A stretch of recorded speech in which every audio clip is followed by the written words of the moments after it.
nussa. Endi biz uxlashdan qo'rqmaymiz.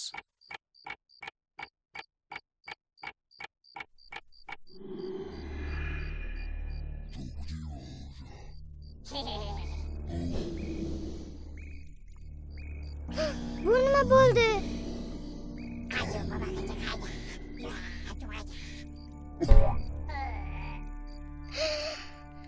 Oyijon! Musa, Raraga qarab qo'ya olasanmi o'g'lim? O'rgatganlarim esingdami? Ha, oyijon. Nima bo'ldi-ra? Uxlashdan oldin o'qiladigan duolarni unutib qo'ydingmi? Keyin mana buni ham-a? Kechiring aka. Boshqa qilmayman. Qo'rqma. Seni supurgi bilan urmoqchi emasman. Shunaqa deng. Agar uxlamoqchi bo'lsang, birinchi bo'lib bismillahni ayt. Bismillahirrohmanirrohim.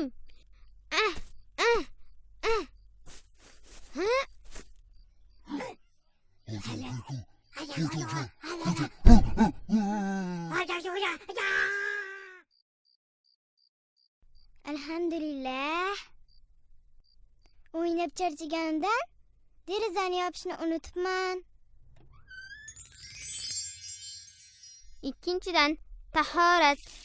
Suvni isrof qilma. Tahoratni qoidasi bilan olish kerak. Tahoratdan keyin nima qilish kerak? Oyatul kursiyni o'qi. Keyin 3 ta qul suralarni. Qul huvallohu ahad, Qul a'udzu birabbil falaq, Qul a'udzu birabbin nas. Bularni 3 martadan o'qiysan. Keyin ularni qo'llaringga puflaysan. So'ng kaftlaring bilan yuzingni silaysan. Oxirida badaningni. Hammasi shumi? Keyinchi? 4-dan o'ng tomonga yoki qibla tomonga qarab yotishing kerak. O'zingni bilmaganlikka solma. Qibla mana shu tomondaligini hammamiz bilamiz-ku. Keyinchi? Keyin sarsolikni bas qilib, uxlashdan oldingi duolarni aytib, ko'zlaringni yum. Bismillahirrohmanirrohim.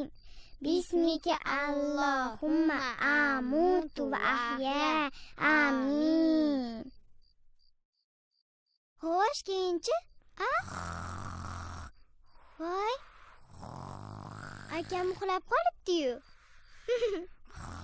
Chunki uyqu bilan biz faqatgina charchoqdan xalos bo'lmaymiz, balki uyqu ham Allohga ibodat qilishning bir qismidir.